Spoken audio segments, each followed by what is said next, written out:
ହେବା ଆବଶ୍ୟକ। ଆଉ ଅନେକ ଜଣ ଦୁର୍ଘଟଣାଗ୍ରସ୍ତ ହେଇଥାନ୍ତି, ମୃତ୍ୟୁ ମୁଖରେ ମଧ୍ୟ ପଡିଥାନ୍ତି।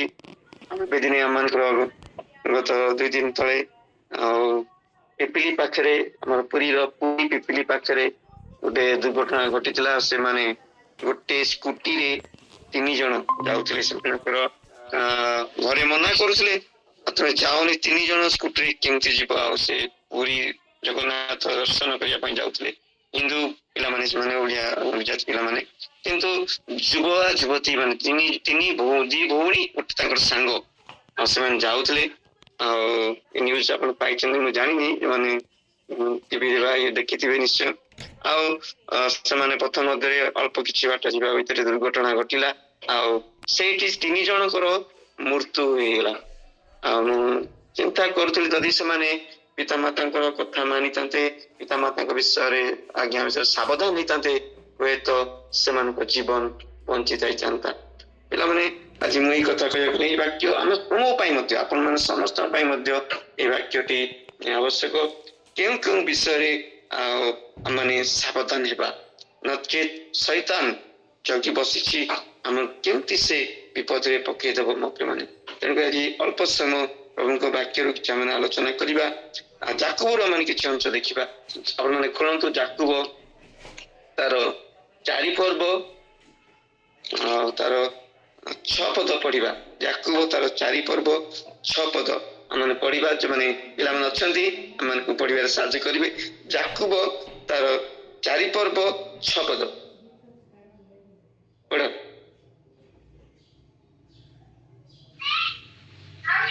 କିନ୍ତୁ ସେ ମଧ୍ୟ ଅଧିକ ଅନୁଗ୍ରହ ଦାନ କରନ୍ତି। ଏଣୁ ଶାସ୍ତ୍ରରେ ଉକ୍ତ ଅଛି, ଈଶ୍ୱର ଅହଙ୍କାରୀ ମାନଙ୍କୁ ପ୍ରତିରୋଧ କରନ୍ତି, କିନ୍ତୁ ନମ୍ର ଲୋକମାନଙ୍କୁ ଅନୁଗ୍ରହ ଦାନ କରନ୍ତି। ଆମେନ୍।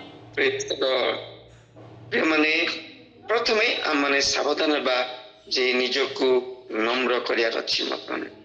ଆମେ ନିଜକୁ ପିତାମାତାଙ୍କ ନମ୍ରତା ହେବା, ଭାଇ ଭଉଣୀ ପ୍ରତ୍ୟେକ ବୈଶିଷ୍ଟ୍ୟ ମାନଙ୍କ ପାଇଁ ନମ୍ରତା ହେବା।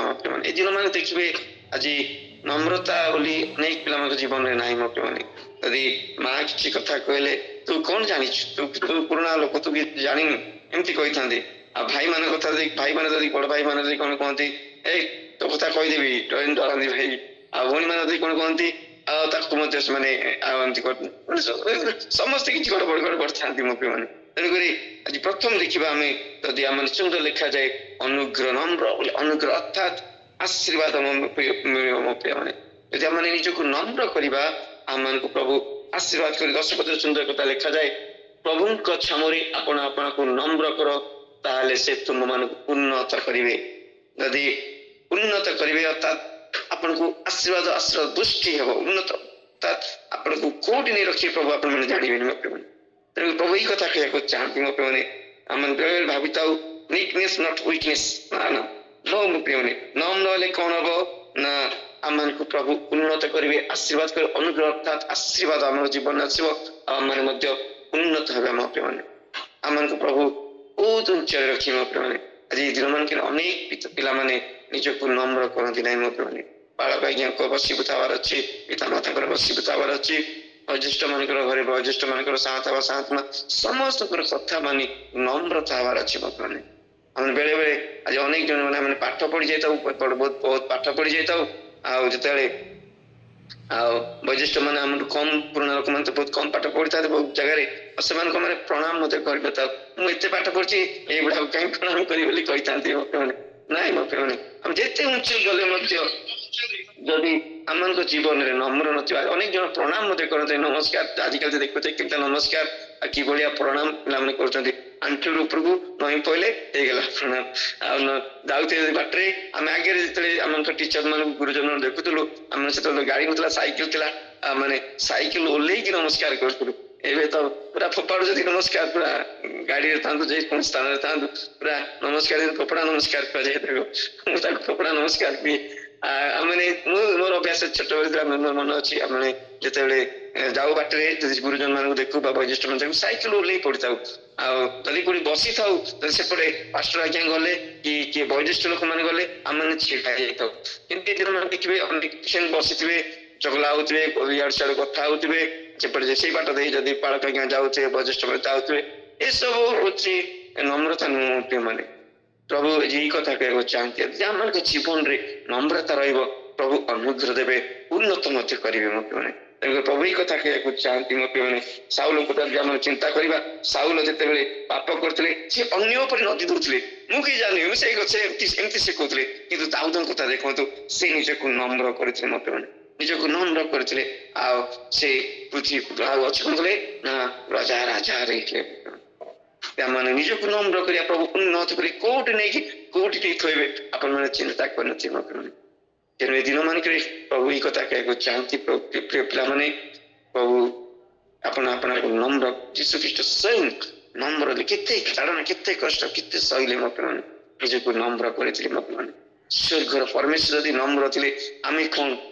ତେଣୁକରି ଆମେ ଯଦି ନମ୍ର ହେବା, ପ୍ରଭୁ ଆମକୁ ଅନୁଗ୍ରହ କରିବେ, ଉନ୍ନତ ମଧ୍ୟ କରିବେ, ପୃଥିବୀର ଅଧିକାରୀ କରିବେ। ନମ୍ର ଲୋକ ଧନ୍ୟ, କାରଣ ସେମାନେ ପୃଥିବୀର ଅଧିକାରୀ ହେବେ ମଧ୍ୟ ଲେଖାଯାଏ। ମାଥ୍ୟୁ ତାର 5:5 ମଧ୍ୟ ଲେଖାଯାଏ, ନମ୍ର ହେଲେ ପୃଥିବୀର ଅଧିକାରୀ ହେବା ଆମମାନେ।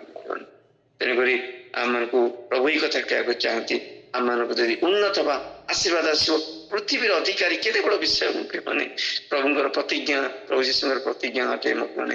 ଯଦି ଆମେ ନିଜକୁ ନମ୍ର କରିବା, ଆମମାନଙ୍କୁ ସେ ପୃଥିବୀର ଅଧିକାରୀ କରିବେ। କିଏ ନ ଚାହିଁବ ପୃଥିବୀର ଅଧିକାରୀ ହେବା ପାଇଁ? ମାନେ ଏତେ ଆଶୀର୍ବାଦ ଆମମାନଙ୍କ ଜୀବନରେ ଅଛି, କିନ୍ତୁ ଆଜି ଏ ଦିନ ମାନଙ୍କରେ ଆମମାନଙ୍କ ଅନେକ ପିଲାମାନେ ନିଜକୁ ନମ୍ର ନ କରିଥିବାରୁ ବିନଷ୍ଟ ହେଇଛି ମୋ ପ୍ରିୟମାନେ। ଉନ୍ନତ ଜାଗାରେ ସେମାନଙ୍କର ଅବନତି ହେଇଛି ମୋ ପ୍ରିୟମାନେ, ସେମାନେ ତଳକୁ ନିମ୍ନଗାମୀ ହେଇଯାଇଛନ୍ତି ମୋ ପ୍ରିୟମାନେ। କିନ୍ତୁ ପ୍ରଭୁ ଆଜି ଏଇ କଥା କହିବାକୁ ଚାହାନ୍ତି, ଆମମାନେ ପିତାମାତାଙ୍କର ବିଶେଷ ଘରେ ପିତାମାତାଙ୍କର ବଶୀଭୂତ ହେବା, ନମ୍ର ହେବା, ପିତାମାତା ଯାହା କୁହନ୍ତି ଆମମାନେ ତାହା ଶୁଣି କାର୍ଯ୍ୟ କରିବାର ଅଛି। ପାଠ ପଢିବା ସବୁଥିରେ ଆମମାନଙ୍କ ପିତାମାତା ଆମମାନଙ୍କ ପାଇଁ ଚିନ୍ତା କରନ୍ତି ମୋ ପ୍ରିୟମାନେ, ସେ ଆମ ପାଇଁ କେତେ ପ୍ରାର୍ଥନା କରନ୍ତି, କିନ୍ତୁ ଯଦି ଆମମାନେ ତାଙ୍କର ବୋଝକୁ, ତାଙ୍କର ଚିନ୍ତାକୁ ଯଦି ନିଜେ ଅନୁଭବ ନ କରିପାରିବା, ତାହେଲେ ଆମମାନଙ୍କ ଜନ୍ମ ସାର୍ଥକ ହେବ ନାହିଁ ମୋ ପ୍ରିୟମାନେ। ତେଣୁକରି ପ୍ରଭୁ ଆଜି ଏଇ କଥା କହିବାକୁ ଚାହାନ୍ତି, ଆମମାନେ ନିଜକୁ ନମ୍ର କରିବା। ନମ୍ର ହେଲେ କଣ ହେବ ଦେଖିବେ, 37:11 ମତେ ସୁନ୍ଦର କଥା ଲେଖାଯାଏ, ପଢନ୍ତୁ।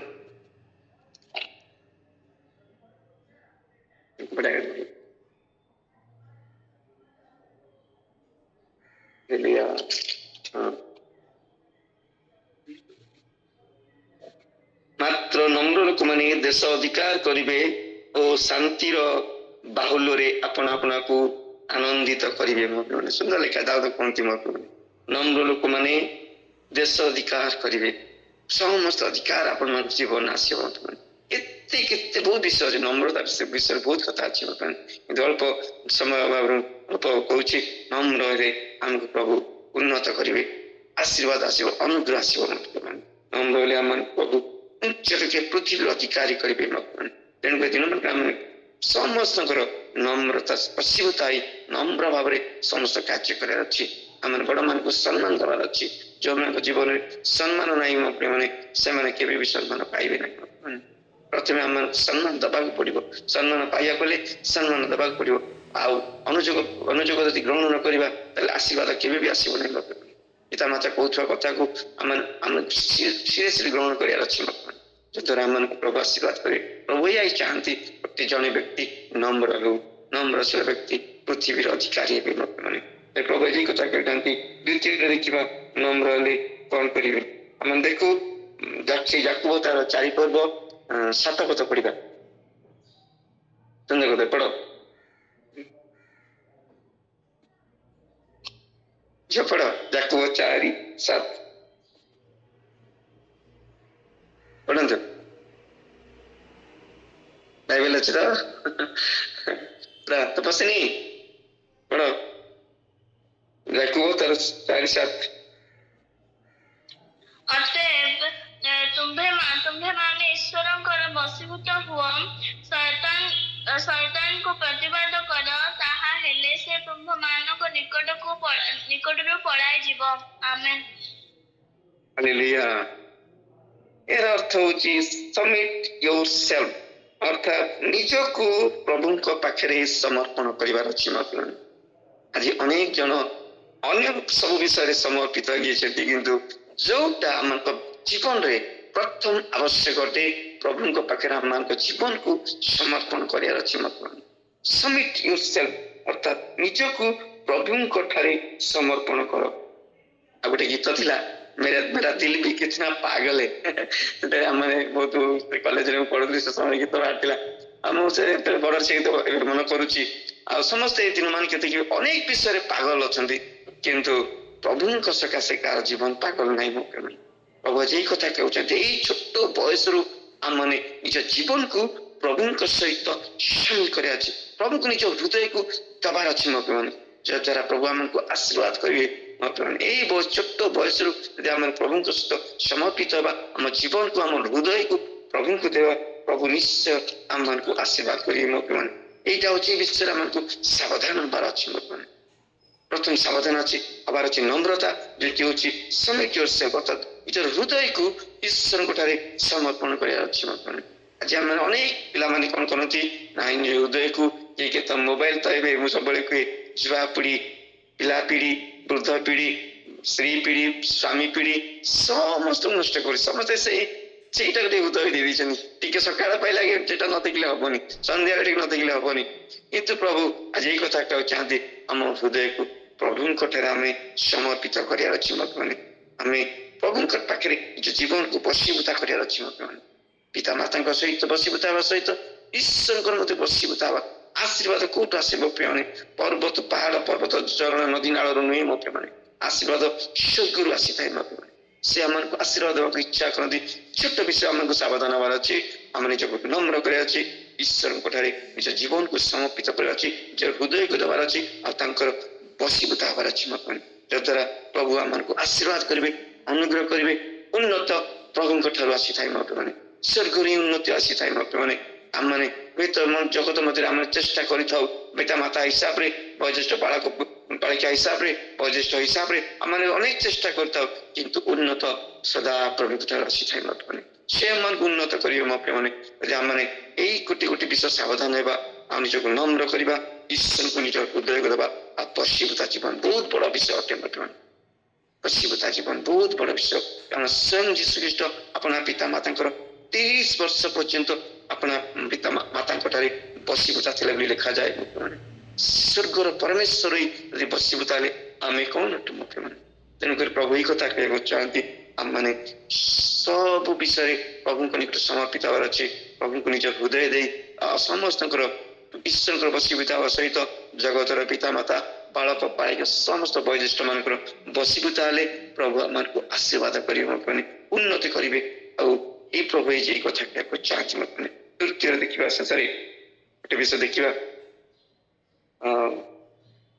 शैतान को प्रतिबाधा करने पृथ्वी रे दुईटी आत्मा अच्छी गोटे पवित्र आत्मा के मंद आत्मा मुख्य मान यदि आम मैंने शैतान बसीभूता हवा ताले आम जीवन नष्ट हो मैंने से खोजी बुलूची क्या ग्रासी भी आ खाल पकईबी क्या मृत्यु मुख पड़े ए सब तार काम मो पे से चोर अटे मो पे से सब केमी कार जीवन को चोरी कर से चिंता करे मो पे क्या विनाश करी क्या बध करी से चिंता करते मो पे सुंदर कथा लिखाला शैतान को प्रतिबाधा करवा मो पे शैतान समस्त चतुरता को आम खंडन केत हम जिते आम ईश्वर बसीभूता हम ईश्वर पाखे प्रार्थनाशील जीवन आम पाइब आज अनेक जन एत व्यस्त बहुल अच्छा आम प्रार्थना करने समय अभाव थाए मैंने तेणुक प्रभु ये कथा कहना चाहती मैंने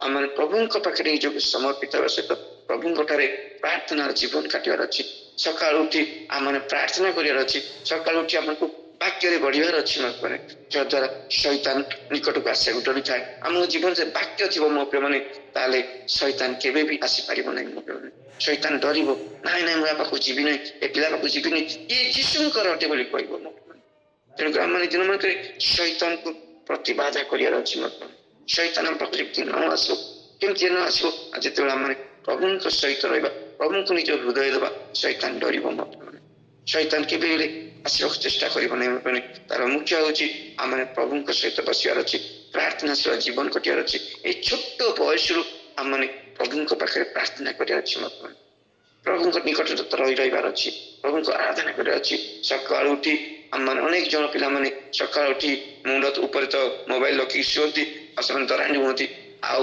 ମୋବାଇଲ ଖୋଜନ୍ତି ଯଦି ନ ମିଳିଲା ଚିଲେଇବେ ମାମା ମାମା ମୋବାଇଲ କିଣିଲା ମୋ ମୋବାଇଲ ବାବା ଭାଇ ମୋବାଇଲ କିଣିଲା ମାନେ କେତେ ଜୋର ଚିଲାନ୍ତି ବହୁତ ଜାଗାରେ ଦେଖିଛି ମୁଁ କେତେବେଳେ ମାନେ ସକାଳୁ ଉଠି ପ୍ରଭୁଙ୍କ ବାକ୍ୟକୁ ଖୋଜୁଛୁ ମୁଁ ମାନେ ଶୈତାନକୁ ପ୍ରତିବାଦ କରିବାର ଗୋଟେ ମାତ୍ର ଲକ୍ଷ୍ୟ ହଉଛି ଆମମାନେ ପ୍ରଭୁଙ୍କ ବାକ୍ୟ ଆମଙ୍କ ଜୀବନରେ ରହିବାର ଅଛି ମତେ ସକାଳୁ ଉଠି ଆମେ ପ୍ରଭୁଙ୍କର ବାକ୍ୟକୁ ଆହରଣ କରିବାର ଅଛି ମତେ ପ୍ରଭୁଙ୍କ ପାଖରେ ନିଜ ଜୀବନକୁ ସମର୍ପିତ କରିବାର ଅଛି ପ୍ରାର୍ଥନାର ସହିତ ଆମର ଦିନଟିକୁ ଆରମ୍ଭ କରିବାର ଅଛି ମତେ ଦେଖନ୍ତୁ ଆପଣ ଯୋଉଦିନ ସକାଳୁ ଉଠି ପ୍ରାର୍ଥନାର ଦିନଟିକୁ ଆରମ୍ଭ କରନ୍ତୁ ଦେଖିବେ ସେଦିନ ସମସ୍ତ ଦାୟିତ୍ୱ କେତେ ସୁନ୍ଦର ପ୍ରଭୁ ତୁମକୁ କରେଇ ନେବେ ମତେ ସ୍ୱୟଂ ଈଶ୍ୱର ଦେଖାଯାଏ ଅନ୍ଧାର ଥାଉ ଥାଉ ପ୍ରଭୁ ଯୀଶୁ ଖ୍ରୀଷ୍ଟ ଯାଇ ନିର୍ଜନ ସ୍ଥାନକୁ ଯାଇ ପ୍ରାର୍ଥନା କରୁଥିଲେ ସେ ଜାଣିଥିଲା ଯେ ଅନେକ ବିଷୟ ମୋ ଜୀବନରେ ରହିଛି ଅନେକ ତାଡ଼ନା ଅନେକ କଷ୍ଟ ଅନେକ କଥା ଅନେକ ନିନ୍ଦା ଅପମାନ ସହିବାର ଅଛି ତେଣୁକରି ସେ ପିତାଙ୍କ ନିକଟରୁ ଆଉ ତାଙ୍କ ଶକ୍ତି ମାଗୁଥିଲେ ମୋ ମାନେ ଆଉ ସେଥିପାଇଁ ଆମମାନଙ୍କୁ ମଧ୍ୟ ସବୁ ସମୟରେ ଶୈତାନକୁ ପ୍ରତିବାଦ କରିବାର କାରଣ ହଉଛି ଏକମାତ୍ର ବାଟ ହଉଛି ଆମମାନେ ଈଶ୍ୱରଙ୍କ ସହ ପ୍ରାର୍ଥନାଶୀଳ ଜୀବନ କାଟିବାର ଅଛି ସାବଧାନ ହେବା ଆମମାନେ କାରଣ ଶୈତାନ ବହୁତ ଚାଲାକ ଅଟେ ମାନେ ସେ ଆମ ଜୀବନ ବାକ୍ୟକୁ ହରଣ କରିବ ଆମମାନଙ୍କୁ ସେ ଯନ୍ତ୍ର କିଳିମୁଳି ସ୍ଥାନକୁ ନେବାକୁ ସେ ଚାହେଁ ବର୍ତ୍ତମାନ କିନ୍ତୁ ଆମମାନଙ୍କର ଈଶ୍ୱର ଆମ ପାଇଁ ସ୍ୱର୍ଗ ସୁଖ ରଖିଛନ୍ତି ବର୍ତ୍ତମାନେ ଏଇ ଛୋଟ ବୟସରୁ ଆମେ ସମସ୍ତ ବିଷୟରେ ସାବଧାନ ହେବା ଶୈତାନକୁ ପ୍ରତିବାଦ କରିବା ଯେତେବେଳେ ଆମେ ଯେତେବେଳେ ଈଶ୍ୱରଙ୍କ ସହିତ ରହିବା ବର୍ତ୍ତମାନେ ଈଶ୍ୱରଙ୍କ ବାକ୍ୟ ଆମମାନଙ୍କ ଜୀବନରେ ରହିବ ବର୍ତ୍ତମାନେ ସେଦିନ ଯୋସେଫଙ୍କ ବିଷୟରେ ଦେଖନ୍ତୁ ତାଙ୍କ ଜୀବନରେ ବାକ୍ୟ ଥିଲା ବର୍ତ୍ତମାନେ ଏତେ ବଡ ପାପ କେମିତି କରିପାରେ ବୋଲି ସେ କହିଲେ ସେଦିନ ସେ ଛୋଟ ଭୁଲଟି କରିଦେଇଥାନ୍ତେ ତାହେଲେ ତାଙ୍କର ଭାଇମାନେ ମରିଥାନ୍ତେ କିଣାମ ଦେଶ ମରିଥାନ୍ତା ସମସ୍ତେ ମରିଥାନ୍ତି ବର୍ତ୍ତମାନେ ଦୁର୍ଭିକ୍ଷ ସମୟରେ ପ୍ରଭୁ ତାଙ୍କୁ ଆଶୀର୍ବାଦ କରି କେତେ କୋଉଠୁ ନେଇକି କୋଉଠୁ ରଖିଦେଲେ ବର୍ତ୍ତମାନେ ଭାଇମାନେ ତାଙ୍କୁ ମାରିବାକୁ ଚାହିଁଥିଲେ କିନ୍ତୁ ପ୍ରଭୁ ତାଙ୍କୁ ବଞ୍ଚେଇଲେ ବର୍ତ୍ତମାନ ବଞ୍ଚେଇଲେ ନେଇକି ସେ ଜେଲରେ ରଖିଲେ ପୁଣି ଜେଲରୁ ନେଇକି ଏତେ ଅଧ୍ୟକ୍ଷ ପଦରେ ଆଉ ସମସ୍ତ ମିଶ୍ର ଦେଶର ଅଧିକାରୀ କରିଥିଲେ କେତେ ଉନ୍ନତ ସ୍ଥାନକୁ ନେଲେ ବର୍ତ୍ତମାନ କାରଣ ତାଙ୍କ ଜୀବନରେ ବାକ୍ୟ ଥିଲା ବର୍ତ୍ତମାନ ତାଙ୍କ ଜୀବନରେ ବାକ୍ୟ ଥିଲା ଯେ ଶୈତାନକୁ ଆମେ ପ୍ରତିବାଦ କରିବା ତାହେଲେ ଆମ ଜୀବନରେ ବାକ୍ୟର ଆବଶ୍ୟକତା ରହିଛି ବର୍ତ୍ତମାନ ଆମମାନଙ୍କ ପ୍ରାର୍ଥନାଶୀଳ ଜୀବନ କାଟିବାର ଅଛି ଛୋଟ ବୟସରୁ ଆମମାନଙ୍କୁ ପ୍ରାର୍ଥନାଶୀଳ ଜୀବନ କାଟିବାର ଅଛି ବର୍ତ୍ତମାନ ପ୍ରଭୁ ଆଜି ଏଇ କଥା କହିବାକୁ ଚାହାନ୍ତି ମୋର ପ୍ରିୟ ପିଲାମାନେ ପ୍ରଭୁ ଆପଣଙ୍କୁ ଆଶୀର୍ବାଦ କରିବେ ବର୍ତ୍ତମାନେ ଆମେ ପ୍ରଭୁଙ୍କ ସହିତ ପ୍ରାର୍ଥନା ରହିବା ଆରାଧନା ପ୍ରଶଂସା ଗୌରବ ନିଶ୍ଚୟ ମୁଁ ବିଶ୍ୱାସ କରୁଛି ଆପଣମାନେ ପ୍ରାର୍ଥନା କରୁଥିବେ ମୋ ପିଲାମାନେ କିନ୍ତୁ ଆଜି ଅନେକ ପିଲାମାନେ ଏସବୁ ବଞ୍ଚିତ ଅଟନ୍ତି ବର୍ତ୍ତମାନ ପ୍ରଭୁ ଆଜି ସେମାନଙ୍କୁ ଶୈତାନ ସେମାନଙ୍କୁ ତାଙ୍କ ତା ନିକଟକୁ ନେଇଯାଇଛି ବର୍ତ୍ତମାନ ଶୈତାନକୁ ସେମାନେ ପ୍ରତିବାଦ ଟିକେ ଟିକେ ଭୁଲରେ ସେମାନେ ସେ ଖାତରେ ପଡି ଯାଉଛନ୍ତି ବର୍ତ୍ତମାନ ଶୈତାନକୁ ପ୍ରତିବାଦ କରିପାରୁନାହାନ୍ତି ଯଦ୍ୱାରା ଶୈତାନ ସେମାନଙ୍କୁ ଆଜି ନଷ୍ଟ କରିବାରେ ଲାଗିଛି ବର୍ତ୍ତମାନ ଆଜି ଅନେକ ଖ୍ରୀଷ୍ଟୀୟ ପରିବାର ଗୁଡେ ଦେଖିବେ ପିଲାମାନଙ୍କ ଜୀବନକୁ ପିଲାମାନଙ୍କ ଜୀବନକୁ ଦେଖିବେ ବର୍ତ୍ତମାନ କେତେ ବହୁତ କଷ୍ଟ ଲାଗେ ଯେତେବେଳେ ଖ୍ରୀଷ୍ଟୀୟ ପିଲାମାନଙ୍କ ଜୀବନକୁ ଦେଖୁ ଆମେ ଶୈତାନକୁ ପ୍ରତିବାଦ କରିପାରୁ ନାହିଁ ଏକମାତ୍ର କାରଣ ସେମାନଙ୍କ ନିକଟରେ ବାକ୍ୟ ନଥାଏ ପ୍ରାର୍ଥନାଶୀଳ ଜୀବନ ନଥାଏ ସେମାନେ ପ୍ରଭୁଙ୍କ ପାଖରେ ନିଜ ହୃଦୟକୁ ସମର୍ପିତ କରୁନାହାନ୍ତି ବଡମାନଙ୍କର ବଶୀଭୂତ ହୋଇନଥାନ୍ତି ଶୈତାନ ଏଇଟା ହିଁ ଚାହେଁ କାହାକୁ ବି ସେ କରିବାକୁ ଦେବ ନାହିଁ ଯେତେବେଳେ ଆମେ ପ୍ରଭୁଙ୍କ ସହିତ ରହିବା ପ୍ରଭୁ ଆମମାନଙ୍କୁ ଆଶୀର୍ବାଦ କରିବେ କେବେ ବି ଶୈତାନ ଡରେ ସେ ଡରୁଆଟା ସେଦିନ ମୁଁ ନ୍ୟାୟରେ କହୁଥିଲି ଶୈତାନ ଡରୁଥିବା 5ଟି ବିଷୟ ସେ ପରମେଶ୍ୱରଙ୍କୁ ଭୟ କରେ ମାନେ କାରଣ ସେ ପରମେଶ୍ୱରଙ୍କ ଦ୍ୱାରା ସୃଷ୍ଟି ଅଟେ ସେ ସ୍ରଷ୍ଟା ନୁହେଁ ସେ ସୃଷ୍ଟିର ମାତ୍ର ଗୋଟେ ବିଷୟ ଅଟେ ତେଣୁକରି ସେ ପରମେଶ୍ୱରଙ୍କୁ ଡରେ ତେଣୁକରି ଆମମାନଙ୍କ ପାଖରେ ପରମେଶ୍ୱର ରହିବେ ପ୍ରଭୁ ରହିବେ ଶୈତାନ କେମିତି ଆସିବ ଯଦି ଆମମାନଙ୍କ ପାଖରେ ଯୀଶୁ ରହିବେ ଶୈତାନ କେମିତି ଆସିବ ପ୍ରଭୁ ଆଜି ଏଇ କଥା କହିବାକୁ ଚାହାନ୍ତି ଆମମାନେ ବଡମାନଙ୍କ ଠାରେ ନମ୍ରତା ଜୀବନ କାଟିବା ବଶୀଭୂତ ହେବା ପୁଣି ଆମମାନଙ୍କୁ ତାପରେ ଆମେ ଦେଖୁ ଆମମାନଙ୍କ ଜୀବନକୁ ଆମେ ପ୍ରଭୁଙ୍କ ପାଖରେ ସମର୍ପିତ ହେବା ପ୍ରଭୁଙ୍କୁ ନିଜ ହୃଦୟ ଦେବା ତାହେଲେ ଶୈତାନ ଏ ହୃଦୟରେ ରହିବାକୁ ଡରିବ ସେ ଡରିବ ଆମ ହୃଦୟରେ ଦ୍ୱାରରେ ପ୍ରବେଶ କରିବାକୁ ଡରିବ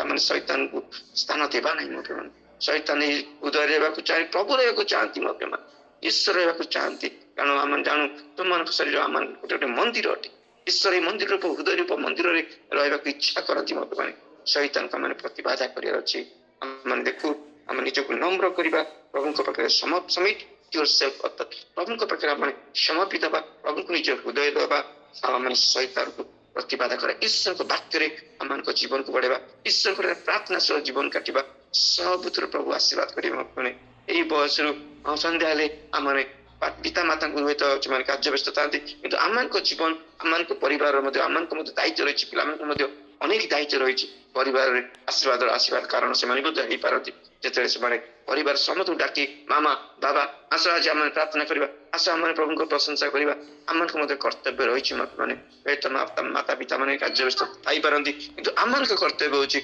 आम मैंने संध्या उपासना पारिवारिक उपासना सबुतरे समिट हुई प्रभु सहित मिलित हुई परिवार आशीर्वाद कारण हो पार पिला द्वारा परिवार आशीर्वाद प्राप्त होता है मैंने मैंने उन्नत होता परिवार आशीर्वाद प्राप्त होता है ए क्या झील ए क्या पुओ हाँ ए मधुस्मिता भूणी को झील ए मधुस्मिता भूणी को पुओ बोली आम से आशीर्वाद पाई ये सब हूँ आशीर्वाद लोक मैंने कही कथा आशीर्वाद भाव में परिवार को आसी था तेणुक आम निजक नम्र करवा प्रभु को निज हृदय देवा शैतान को प्रतिबाधा करवा वाक्य प्रार्थना निज जीवन को आम समिट सेल्फ अर्थात ईश्वर कटारे आम निर्भर रखी ये दिन मन के चलवा प्रभु अल्प शिक्षा अल्प चिंतार आशीर्वाद करतु धन्यवाद प्रेज द लॉर्ड आमेन आमेन आमेन आ पिला माने जहाँ मैंने शुणी अच्छु आने कौन शिखिलु ताहा वर्तमान कहवा पिला माने तमे कौन शिखिल जन जन करी गोटे लाइन दीदी मी अनम्यूट करन मीठी ओके धन्यवाद दे प्रभु को अंडे मो शिखिले कि आम